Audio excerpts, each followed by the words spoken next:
Hi, Coleman. Hey, Okay. Noam. So sorry for this Keystone Cops thing. We're going to be way ahead of the curve here on in.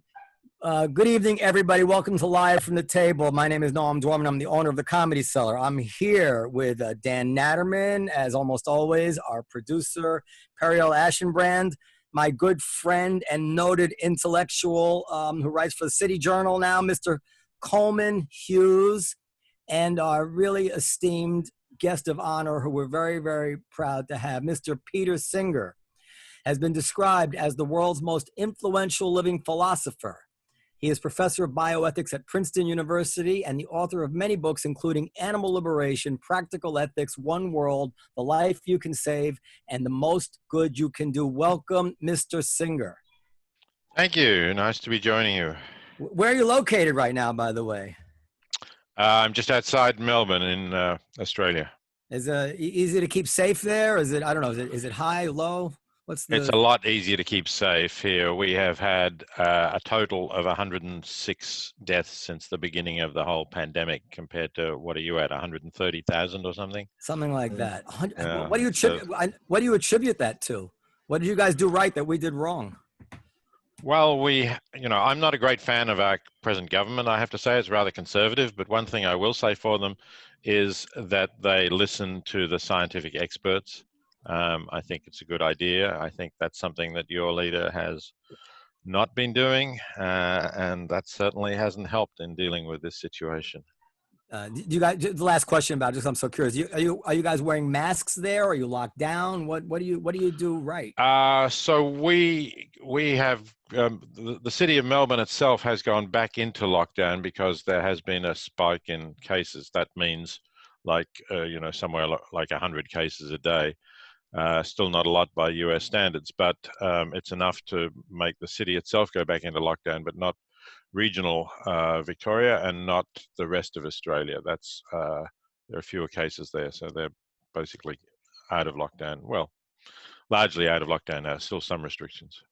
So Coleman here is just graduated as a philosophy major from Columbia University, and I don't know if you're aware of him, but he's quite noted already here in America, and I know this is a big, exciting thing for him to be able to speak to you. So I'm going to turn it right over to Coleman, because I know he's been studying you and he's got all kinds of questions on his mind. Go ahead, Coleman.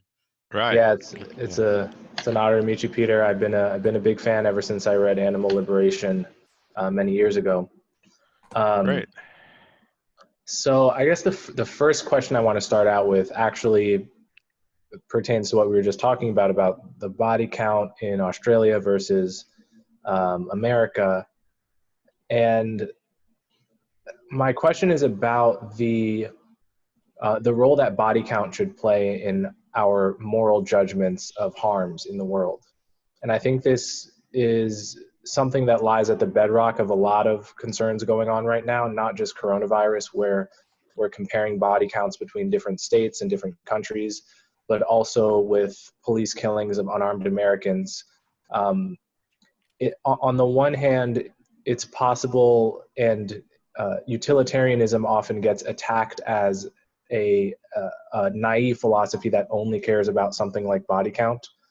So it's possible to care about body count to the exclusion of all other issues, and to say that X is a bigger issue than Y purely based off body count alone. And then it's possible to not care enough about body count and dismiss it altogether as an important indicator of how much you should care about an issue.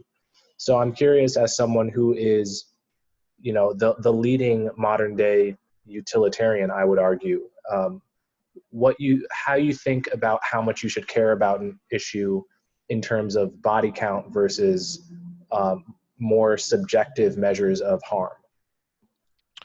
Yeah, thanks, Coleman. That's a good question. And firstly, let me say utilitarians are not just counting bodies. So I noticed that some time back, when the number of US deaths from coronavirus passed the number of deaths of Americans during the Vietnam War, a lot of people sort of made this point as if somehow that showed that the coronavirus was doing more harm than the Vietnam War.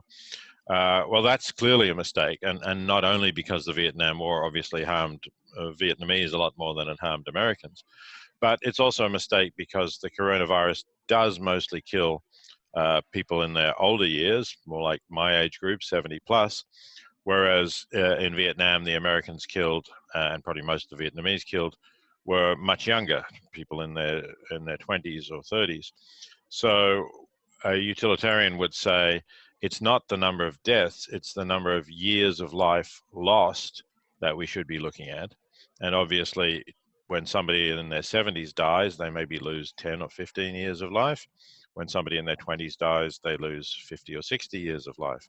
So that's a big difference. Secondly, utilitarians don't just look at life anyway. They also want to take account of the qualities of life. So that's why utilitarians have been among the forefront of those who are trying to find ways of measuring well-being, happiness, whatever you want to call it. Utilitarians, going right back to Jeremy Bentham, have always been concerned about that. And so the loss of life of somebody who's in misery, not even wanting to go on living, which certainly can be true of some people, is not a tragedy in the way that the loss of life of somebody who's enjoying their life and does want to go on living is a tragedy. So all of those factors need to be taken into account. But when they're properly taken into account, then yes, it's true. Utilitarians want to add things up, and they want to say how bad something is depends on its consequences and how bad it is for the well-being of all of those affected by it. So this kind of leads into another question, which is about abortion. And I've been pro-choice my whole life, first by instinct and then by reasoning. But the intuition that you just mentioned a minute or so ago, that it's much worse to steal 80 years of someone's life as opposed to 5 years of someone's life, would seem to entail, or at least imply, that we have to take very seriously the harm caused by canceling a life that may not even be born yet. Whether we want to call this a life or not, or a person or not, we can sort of table those and just look at the cancellation of potential life years as a concern in itself. Is that a sound place to ground a non-religious pro-life stance, or do you have a different view of that? Well, it's a factor that ought to be taken into account. I don't think in the present global circumstances it's enough to ground a so-called pro-life stance. For one reason, I don't think that it's a good thing really for the world's population to grow further than it already is growing and is predicted to grow over the coming century. So I don't think that it's a good thing to say we want more beings to exist. And when you're talking about using this argument as an argument against abortion, then given that the abortions are carried out at the stage when the subjective life of the being has not really begun, that is, there aren't conscious experiences, there isn't a sense of a being who wants to be existing, wants to go on living, and is enjoying life, it's really equivalent to not bringing another being into existence. In other words, this argument, insofar as it is an argument against abortion, is an argument against contraception, or even going even further, an argument for having children, for having as many children as you can have under the circumstances. And I don't think in the world as it is today, that's what we want. If you try to apply this in a world in which had the resources of our planet and only had a few million people in it, maybe, sure, that would be a different situation.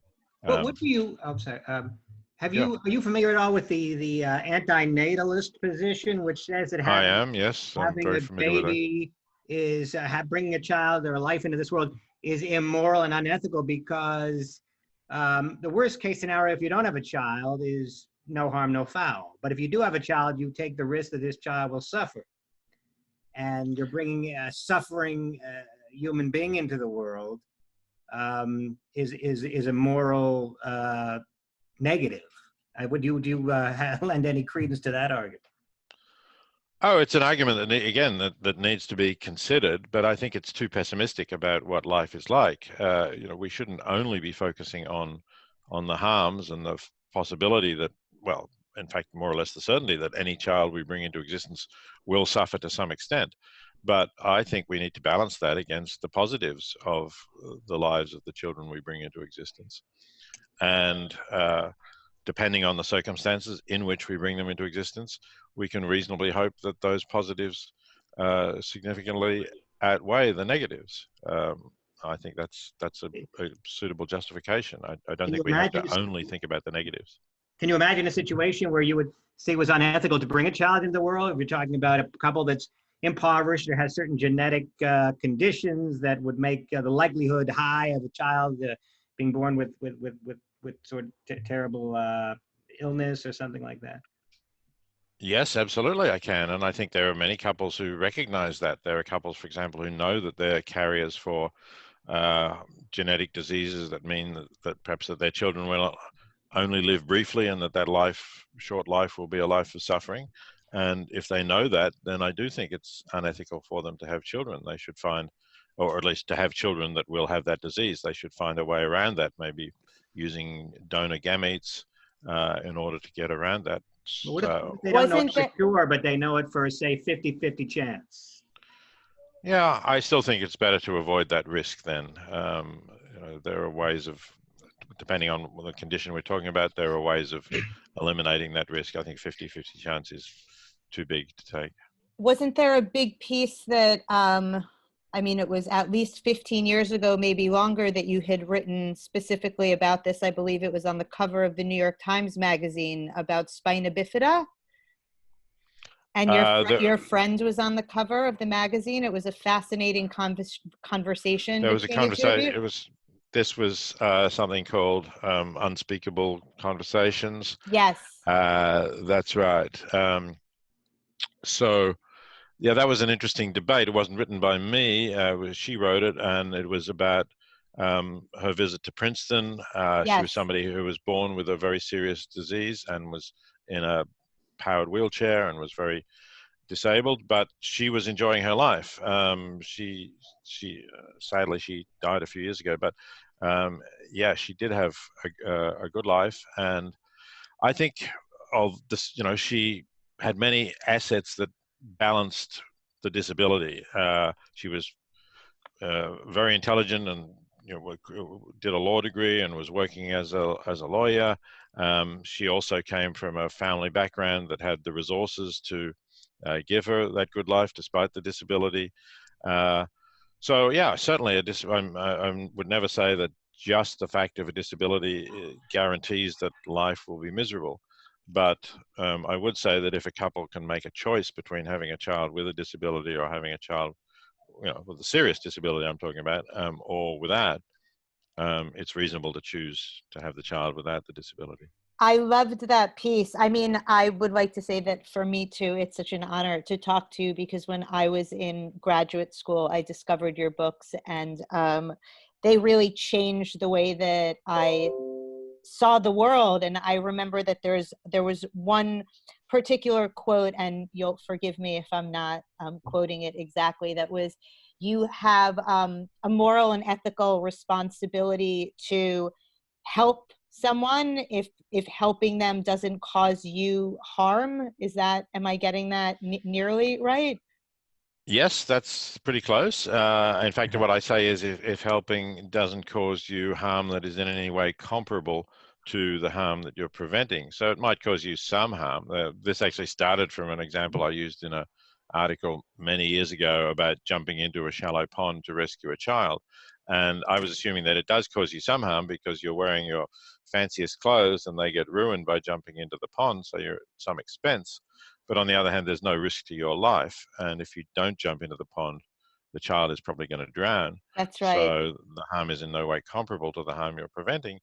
And I then generalized from this to say, Okay, everybody would probably think you should jump into the pond and save the child, but why doesn't everybody think that we ought to help people in extreme poverty when for relatively modest sums that don't cause us a lot of harm, we can probably save a life of a child in a low-income country who, let's say, otherwise will get malaria, and we can provide them with a bed net so they don't get malaria.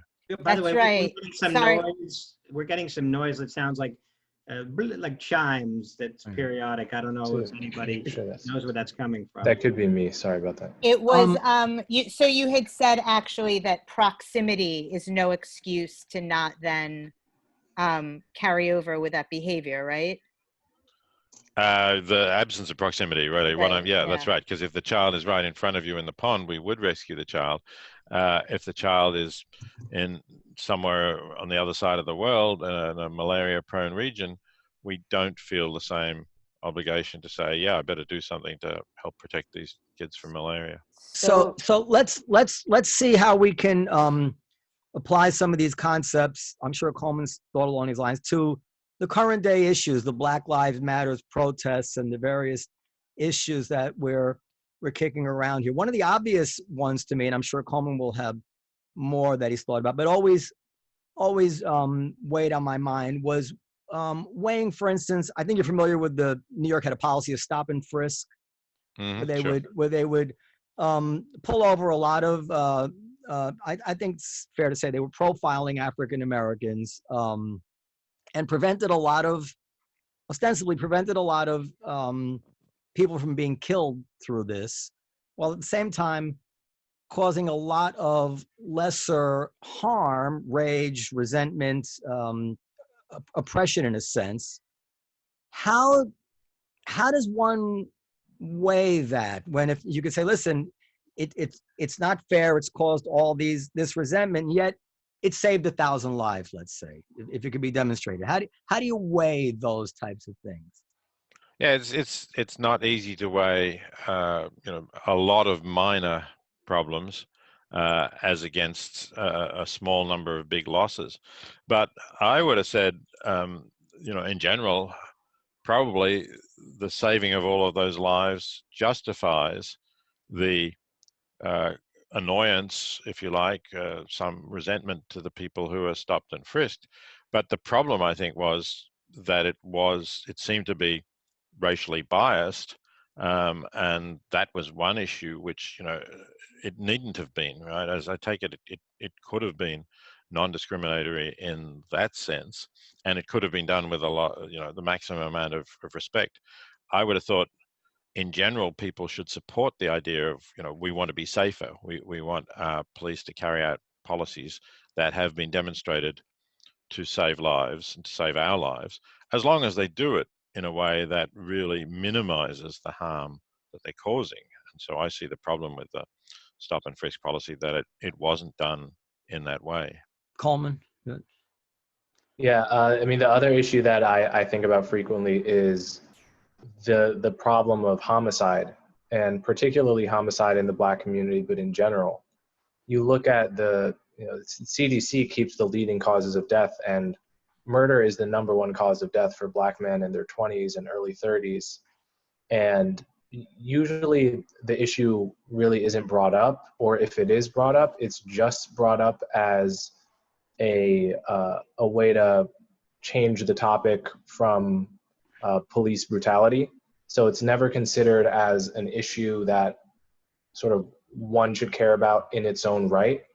But you look at body count, and it seems like there should be a movement, that isn't conflated with other movements, just really around this one issue. And that sort of goes back to my first question about how people don't experience the world in a way that the body count of an issue would perhaps should lead them to experience it. And then of course you get into trade-offs with with the stop and frisk example. One thing I would worry about, which is where a body count thinking can go too far, is what does it do to a community that is over policed, to the level of trust that community has in the police, the degree to which they and their children are willing to cooperate with police officers 1 or 2 generations down the line. which then ends up creating a situation where the police can't solve homicides because no one will talk, because there's just a general resentment.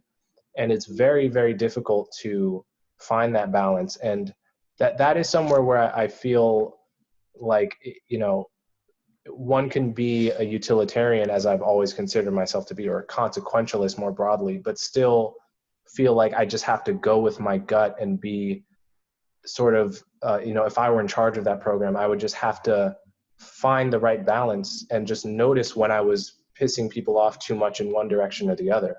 And so it seems like there are some practical problems that once you have the moral philosophy down, you still really haven't solved. And like the devil is often in the details with these I things. totally agree with that. There's a lot of detail. You always have to go into the circumstances. But also in this case, if we're talking about levels of homicide and the fact that murder is a major cause of death for black males in those age groups, surely we need to look at the background factor, which is that there's so many guns in the American community. And again, sitting here in Australia where basically nobody has guns, maybe certainly nobody has handguns.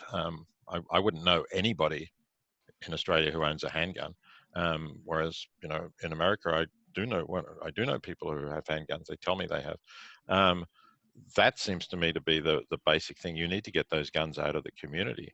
And then that homicide rate will go down, as well as, of course, the accidental shooting rate that will go down, which is quite horrible. These children who are being shot, which I read about over the July 4th weekend in the US. It's astonishing to me that it's not possible to build a political coalition that will have that policy of getting guns out of the community. Well, you have something to follow up on that, Coleman? No, I was going to say that Coleman and I have both, I think, separately used an analogy to speed limits, where obviously you could end a lot of death by lowering the speed limit to 30 miles an hour, let's say. But we still let people drive at 70, even though that we may not think that's rational. And at some point, I think we just have to allow the pendulum to swing to its own possibly irrational position that the human race is comfortable with, so that in a certain sense, if the people being policed just find this too distasteful, even though they're fully aware that the alternative will lead to more deaths, then I kind of respect that. I don't see any alternative to letting them weigh those things for themselves. And that's why I was against stop and frisk. And I'm pretty conservative about a lot of things, but I was pretty much always against stop and frisk because I saw that the level of resentment that it caused was just untenable. It was just untenable for a free society. It was just, we just couldn't live that way. I don't know if that's philosophical or not. Well, it's philosophical to say that we need policies that are realistic and that human beings can live with. But there is a question of what human beings can live with. When you talk about speed limits, then actually we have accepted a lot of changes that were opposed, which perhaps the most important one in terms of saving lives is requiring people to wear seatbelts. And there was, I'm old enough to remember when those laws were brought in, and there was opposition to those laws as well. People said, I don't want to be buckled in, I want to feel free.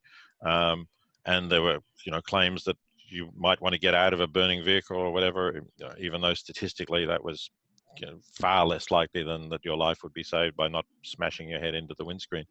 Breath testing is another thing that has saved lives, I think. So people do come to accept this to some extent. Now, there may be limits to that, and maybe stop and frisk went past those limits. But certainly some reforms that people might find irksome at first, they will later come to accept as perfectly normal and valuable. I opposed the seatbelt laws, actually, full disclosure, but not because I never drove 10 feet in my life without being belted in, but just because I thought it would give the police another excuse to pull people over.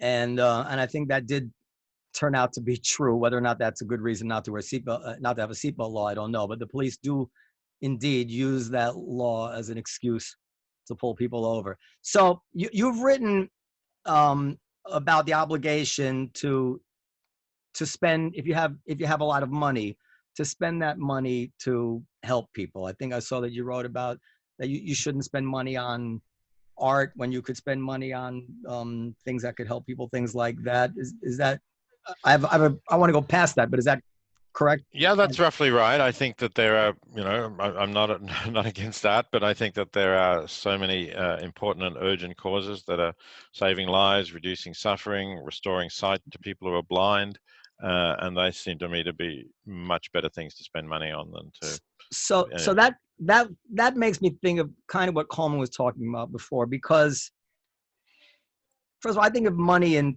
terms of time. You could spend that time to make that money to help somebody, or you could, take that time directly, although maybe it's not as efficient to do that.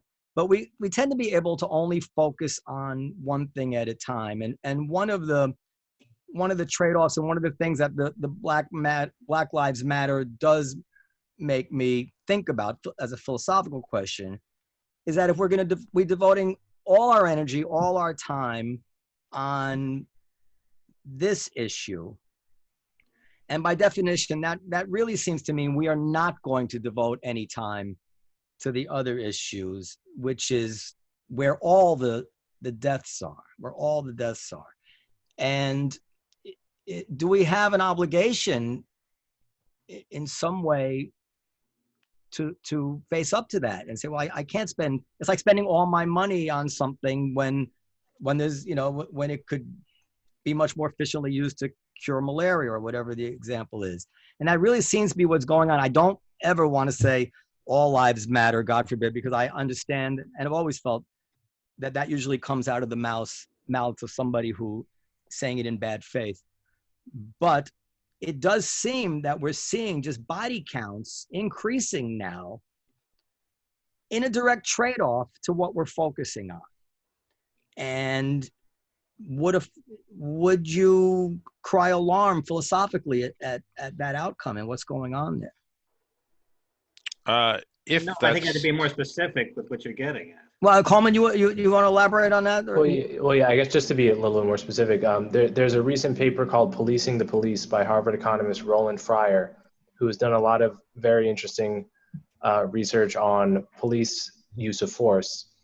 And he looked at every Department of Justice investigation of a police department since the mid-90s. And what he found, the question he asked was, when the Department of Justice investigates a police department, does that affect the level of crime in that city? The intuitive hypothesis being that maybe when the police are under investigation, they pull back, stop doing their jobs as much, stop doing proactive policing, and the crime rate might go up as a result. So he tested that, and he found that in general, Department of Justice investigations didn't affect the crime rate. But under special circumstances, when there was a viral video that provoked outrage, and as a result of that video, a Department of Justice investigation ensued, in those circumstances, crime went up significantly to the tune of thousands of deaths that, if he's correct, wouldn't have happened in the absence of those particular investigations.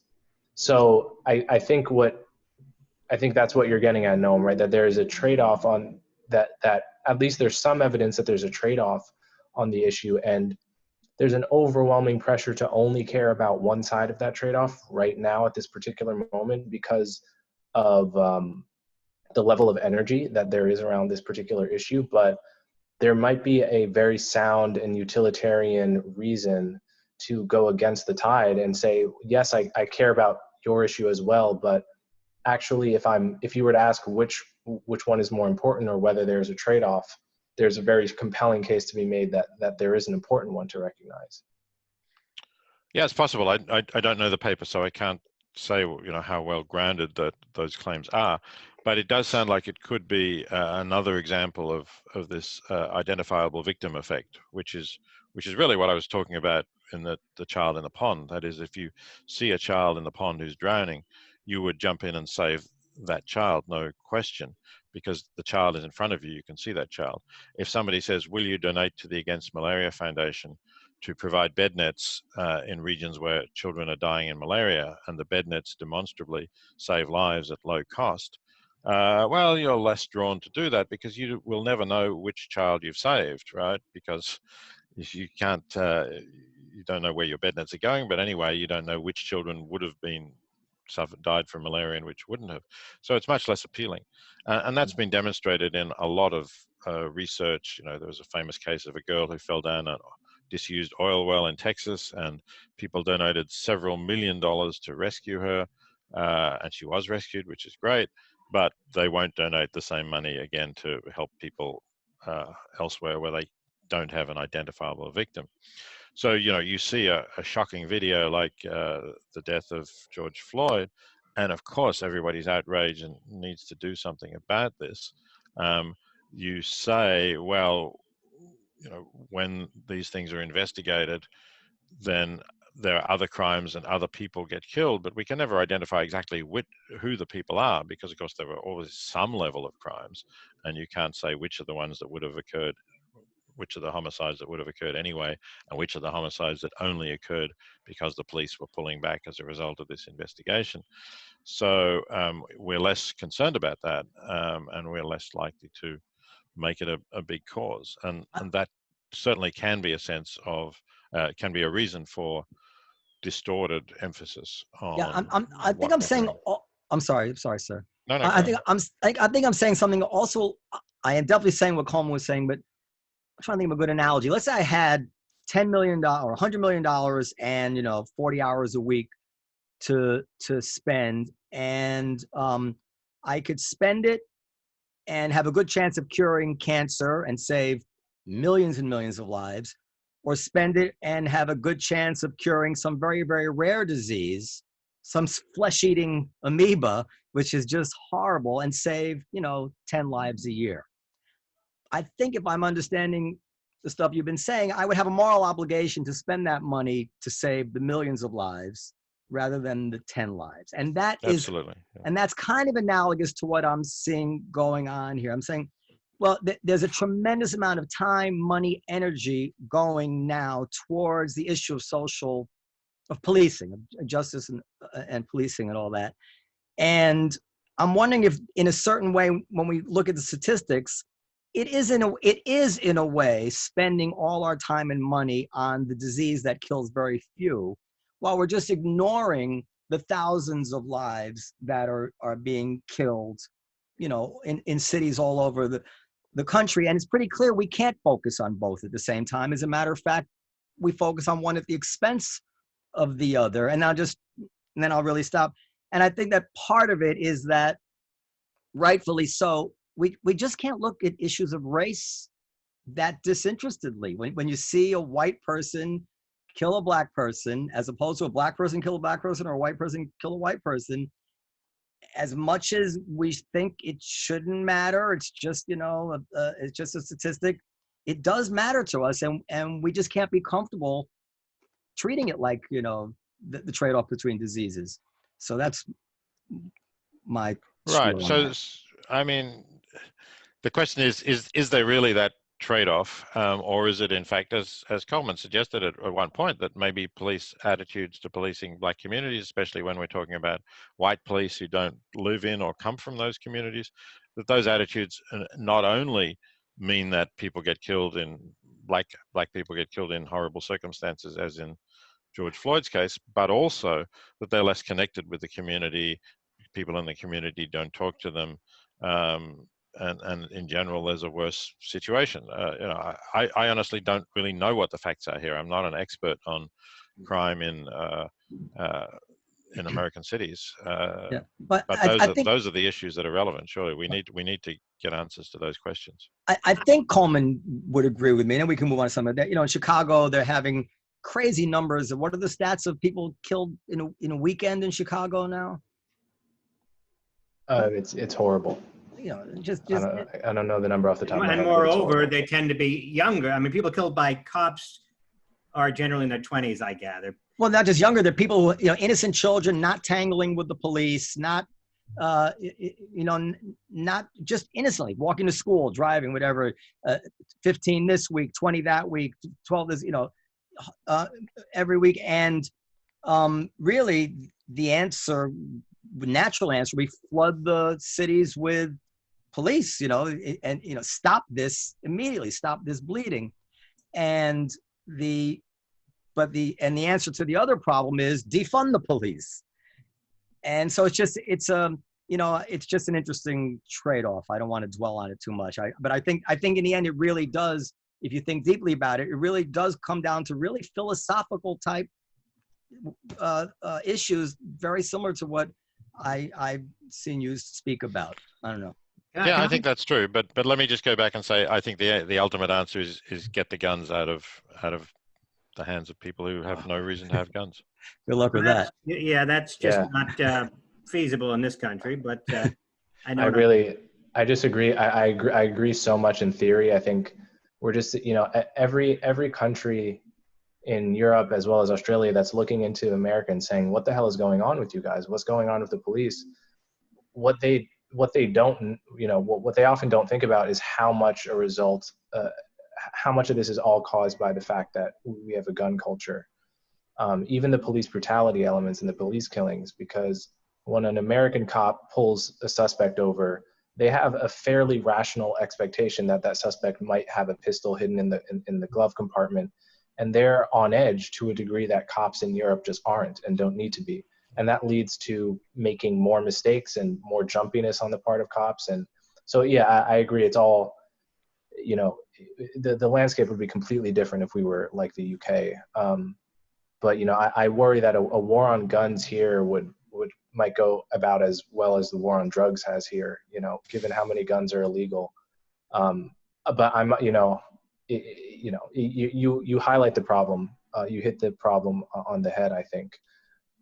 But so I think if you want, we can pivot to a little bit of a different topic. Sure. Can I ask you have something, go ahead. I just want to backtrack for 1 second, because part of what's always fascinated me so much about your work is, I would venture to guess, and again, please correct me if I'm wrong, that what Noam said, that if you have $10 million and you could either cure, cancer for 100 people or a very rare disease for 2 people, you would say, as you said, that, you would have the ethical responsibility to cure the disease that affected more people. But I would say that based on what I've read from your work, that you would say that that would even be the case if one of those children, one of the people with a very rare disease was one of your own children. Wow. And so, am I right? Well, you're right in the sense that I do think that's what you ought to do. Right. Now, of course, I would understand anybody who didn't do that. Maybe I wouldn't do that myself. So I would draw a bit of a line between what I would say you ought to do and what I would say, we ought to condemn you for doing or blame you for doing. I think we understand that people are going to give preference to their children. But, we tend not to blame them. But ideally, yes, if you're, very large number of lives that you save or the life of one of your children, then. But, under your scenario, where you say that you're obligated to spend money to help the most people possible and not on art and not on other things, one might argue that nobody would, the reason we make money in the first place is to spend it on ourselves or on our children and so on. So that, we have to we have to allow people the ability to spend money on things they enjoy and to spend it on themselves, or they're not going to make it in the first place. They'll just stay at home and say, I'm not going to work. To what extent should we be morally allowed to be selfish so that we'll be motivated to work? Well, I think people are motivated to work for other reasons, and I'd like to encourage them to be motivated to work for other reasons, like the fact that it gives them great potential to do good. And I've had students like that. I've had Princeton students who, give you one example. I had a student who was an excellent philosophy student, thought about going on to do graduate work and essentially to become a philosophy professor, would have enjoyed that, had a offer to go to Oxford University to do graduate work there, which is a place where I did my graduate work, and I can tell you it's a beautiful city a great university to study in. But he chose to go to Wall Street in order to earn money, in order to give most of that money away. This is now probably about 10 years since he graduated. He's been giving half of his income to effective charities ever since. Wow. And since he's doing pretty well, that's a reasonably substantial amount of money. So, he was motivated by that. And I know it sounds unusual, and you'll say, well, that's 1 in a million or something like that. But I don't see why we can't encourage that. And he's certainly not the only one that I know, by the way. There are I'll tell you, that's got to be a rare thing on Wall Street. I went to Wharton, by the way, with a lot of people that had Wall Street ambitions, and that never came up, I must tell you. Well, actually, Wharton started this organization called One for the World, where a lot of Wharton business graduates have pledged to give 1% of their earnings. This is not as much as my former student gave. He's been giving 50%, but if every Wharton graduate gave 1% to effective charities, that would also make a significant difference. And my Wharton graduate had my income, it wouldn't. But Coleman, come on, pivot us, Coleman, pivot us. I was just saying, my good friend Ethan at Columbia was head of the One for the World chapter there. All right. So I wanted to talk about long time horizons, thinking about the distant future from a utilitarian perspective. I'm sure you're aware of Tyler Cowen. Sure. Are you familiar with his book from a year and a half ago, Stubborn Attachments? I haven't caught up with that one yet. No, sorry.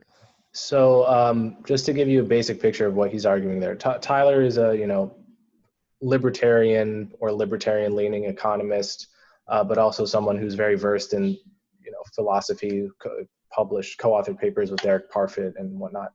And he argues in this book that when you think about the distant future, there's obviously the first observation that the number of people that are going to exist are going to dwarf the number of people that have existed. So on a baseline utilitarian perspective, the future matters more than everything that's happened up to the present.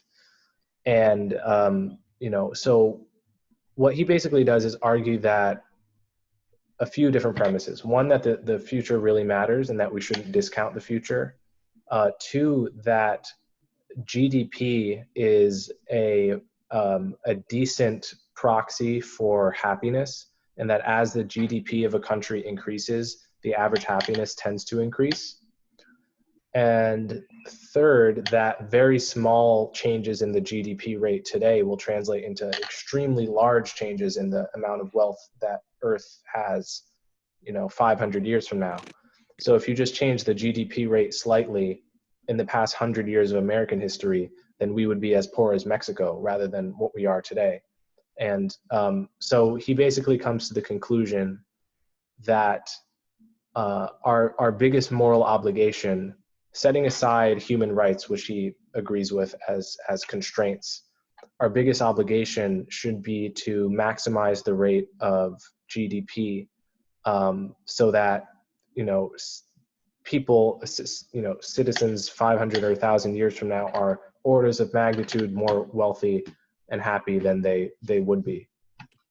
What do you think of that thesis? Could I just real quickly say that when Peter was talking about the more remote people are harder to care about, and now you're talking about people that don't even exist 500 years in the future. That sounds like an extreme example of that. But Yeah, no, but in many ways, the reason I thought of this is because when I was reading this book, it seemed very much like Tyler Cowen was making the Singer argument, but using time instead of distance.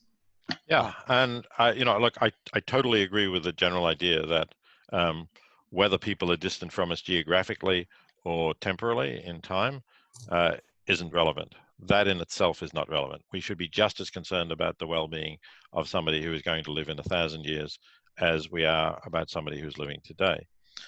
But there are some buts in that. One is, we can't be certain that anybody will be living in 1,000 years. It may be that there will be some catastrophe so that nobody is living at all. There's small chance of that, but the further you project into the future, the larger the chance is. Secondly, it's really hard to know what is going to improve the well-being of people in the future. But those are caveats which affect what we ought to do, but they certainly don't negate the argument that Tyler Cowen and others have put forward. There's a great book by somebody in the effective altruism movement called Toby Ord called The Precipice, which came out quite recently, which is about the risk of wiping out, of us wiping ourselves out, or of some catastrophe wiping us out. And he also makes the argument about the importance of the long-term future and why we should be putting more resources into ensuring that we don't become extinct. So I accept that. Tyler's emphasis on GDP, I'm more inclined to question. I don't think it is really a good indication of human well-being. It depends a little bit on how you measure well-being, what questions you ask people, and on some indications you do get the richest countries with the highest well-being, but on other questions that you ask that relate more to people's mood and how much they're enjoying themselves at randomly selected moments of the day, it doesn't seem to correlate that much. So that's a factor. Then another factor is you obviously have to consider the environmental impact of increasing GDP, and particularly in the world today, ways of increasing GDP. Here I am in Australia, a big coal exporter. We can increase our GDP by exporting more coal, but that's in turn going to have, well, we just had the worst bushfire season ever last January. So, that's clearly climate related, and we're going to inflict bad things on ourselves, and of course, even worse things on other parts of the planet that are less able to cope with environmental climate catastrophes. So I think there's a lot more to be taken into account than simply increasing GDP. But in terms of the general principle about looking at the long-term future as far as we can, yes, I fully agree that that's important. Of course, we can't be sure that people in the future aren't assholes undeserving of our generosity, but...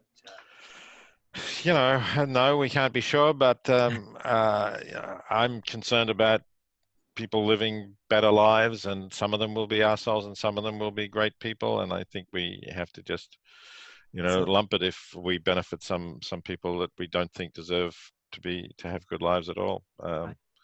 That's not something that we can do anything about, really. Let's wind up with a few quick takes. So where does lying step into all this? Let's say a wife has cheated on her husband, and he asks her to tell the truth, and she knows if she tells the truth, it's going to cause tremendous harm to her children, and just way more harm to be done than good by telling the truth. Does she have an obligation to lie, or is she supposed to tell the truth? I don't think that there's an absolute rule to tell the truth. I do think it depends on the circumstances, and I think we can all think of circumstances where it's better to lie. I guess the most obvious one was when during the Holocaust, when the Gestapo come to your door and say, "Are there any Jews in the house?" Obviously, if you're hiding Jews in your basement, the right thing to do is to lie. And the circumstances you described are somewhat less at stake, but there's still a lot at stake. So maybe it's right to lie in those circumstances too. I may call on you for a letter, some sort of letter of in the future, if you don't mind. You've said that incest is okay or not okay. These are some of the things I have to admit. I took these from a review in the Times, but they're really interesting to me. Incest is okay among adults? So I'm using this example from the psychologist Jonathan Haidt about adult sibling incest. All right, so we're talking about adults. They're fully informed and consenting. They know what they're doing. They decide that it might be fun to have sex. I don't, and they use contraception to make sure they're not going to have a child who might have a higher risk of abnormalities. There's a kind of instinctive reaction we have to that, but it's pretty hard to say why there's anything wrong with that. I don't think so. What about? I agree. I try to bring it up at Thanksgiving, but my family's like. We talk a lot about on this show about judging people by the times that they live in, and so of course that comes up with the founding fathers and good one, Dan. Whether or not we slave owning, we consider it horrifying, but in those days it was more normal.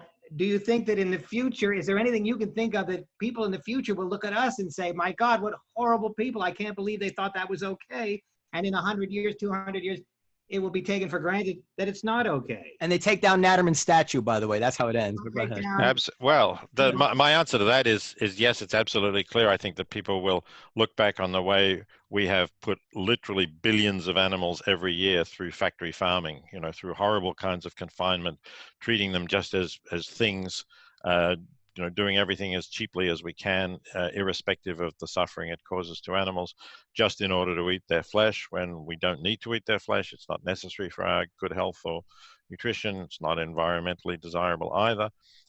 I think we will broaden the circle so that we understand that we do have ethical obligations in the way we treat non-human animals, sentient beings, and people will look back on that as we might look back on slavery or the games at the Roman Colosseum.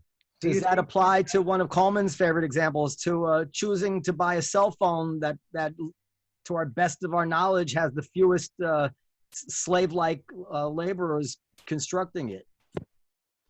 It's a little more remote, I guess, that people have to try and get all this information, but sure, if you have a choice in cell phones and one of them is labeled slaves were used to make this cell phone and the other isn't, then it's obviously completely wrong to buy the one. Chinese manufactured versus the Korean one. Go ahead. With regard to animals, Coleman was Coleman. What about immigration? Do you think people will look back hundreds of years from now and say, how could you have possibly let so few people come into your country?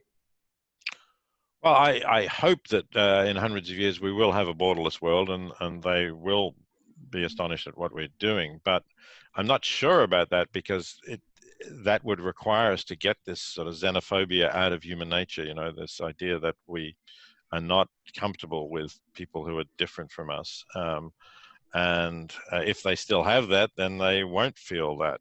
But maybe we will have developed and got more used to living in very diverse communities, and we will look at that and say, yes, having borders is part of the same thing as to leaving people in other countries to starve. Well, one more from Dan, and I got one more if anybody else going. One more from whoever. I just with animals. Are there any animals you think it's okay to eat, or should we just err on the side of caution and assume all animals are sentient beings worthy of not killing? Well, oysters, for example, I don't think are sentient beings. So if you're partial to oysters or mussels or clams or scallops, those sorts of creatures, I think when we look at their nervous system, they're probably not capable of feeling pain. So yeah, go ahead. Oh, lobsters. Chuck down your oysters. Does anybody has a final question before me? Because my question is very lighthearted. So anybody have something serious? After this one, you're not gonna be able to go back to death. So anybody else want to talk? Lighten us up. I think it's good. This is my question. What was 11-year-old Peter Singer like? Were you like, what were you like as a child? Were you walking around weighing deep questions among your friends? Did you always have this aspect to your thought process? Well, it was fascinating to me. Like, where did this? No, I really attribute it to getting into philosophy, actually. No, and I wasn't reading any philosophy when I was 11 years old. I think I read Bertrand Russell's History of Western Philosophy when I was about 14, and that interested me in it, but it took a lot longer before I started really thinking about ethics and thinking that I should be living in some way that was according with my thinking on those questions. I mean, do you want to? I was just a pretty normal 11-year-old kid. You want to pinch yourself when you hear yourself described as the most important philosopher on planet Earth? I mean, that's a very heady thing to deal with. Yeah, it is. It is. But to me, yes, I maybe I pinch myself, but I also think, gee, that's a pity that there aren't more influential philosophers around, because I'm not all that influential. So, I want to increase the influence of philosophy so that there can be hundreds of philosophers who have more influence than I do. Noam, how do you feel when you're told that you own the #1 comedy club in the world? That's such a minor thing. I feel lucky. I'll tell you this. I want to say, I want to make this observation, and I really mean this from the bottom of my heart. I am always amazed that the truly most impressive people come across so humble, and like I would never in a million years feel like I was talking to someone who is who you are. And I've had so many conversations with so far lesser people who talk down to you and are arrogant and look for the excuse to put you in your place and whatever it is. So I mean, I just doubly admire that with all that you've accomplished, that you can be so patient and speak to us The just Australia. as regular people. You know, I really admire that. Never met an honestly. arrogant Australian. Well, maybe James Smith's a little bit arrogant, but Yeah, Jesus. but So I know don't one want or to two. keep him. you know that when you were reading Peter Singer's books, did you hear the Australian accent? Because when I was reading what little I've read, it was an American guy talking. Well, I always knew that he was Australian, so maybe it was there somewhere. But you really did. I don't know. I really think that like you changed the course of, I don't know, of my life, but of the way that I really saw the world. And I like to think that a lot of the more ethical decisions I've made, I've always had you in the back of my head. So thank you really for taking the time. By the way, Peter Periel also has some books. I don't know if you've read The Only Bush I Trust Is My Own, but it is available. I don't know if you ever get to America, but if you do, we'd love to have you come and join us in the restaurant above the Comedy Cell. John Haidt lives about 2 blocks down the street, and he comes in, and Tyler Cowan comes in from time to time, and Coleman comes in. I know if you ever came in, they would all flock. Well, I would be going back to America in the fall because I teach every fall at Princeton, but this year we're teaching remotely now, so I won't be. But you know, hopefully this thing will be over and I will be back there again. That would be. Let me just add, you know, since you talked about Australian accents, if your readers want to hear more of me reading the book, The Life You Can Save, you can go online to thelifeyoucansave.org and you can download an audio copy of the book in which I read one chapter. And a lot of celebrities like Kristen Bell and Paul Simon, Stephen Fry, a lot of people, we have a lot of different accents. So we have American accents, we have Stephen Fry's beautiful BBC English accent, we have Shabana Azmi, an Indian actress. They all donated their time because they support the cause of saving lives and helping people in low-income countries.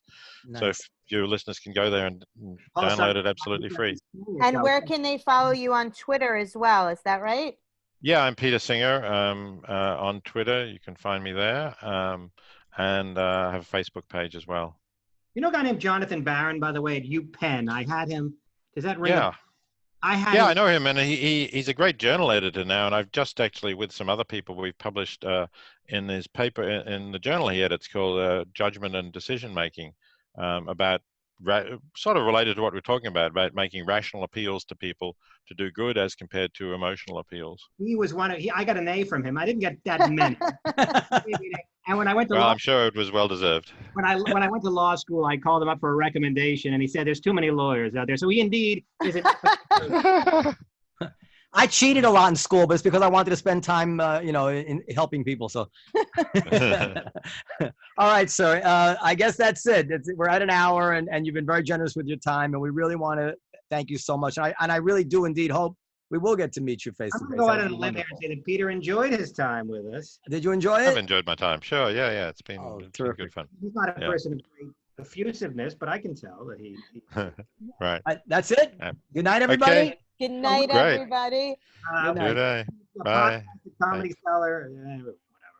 Yeah. Tell them. Podcast at Comedy Cellar. Podcast at comedycellar.com for questions, comments, suggestions, and I guess that's it. And Coleman, do you have anything you'd like to plug? Follow me at ColdXman on Twitter. Look at my columns at the Manhattan Institute at City Journal. Thank you all so much. See you next time. Goodbye. Bye.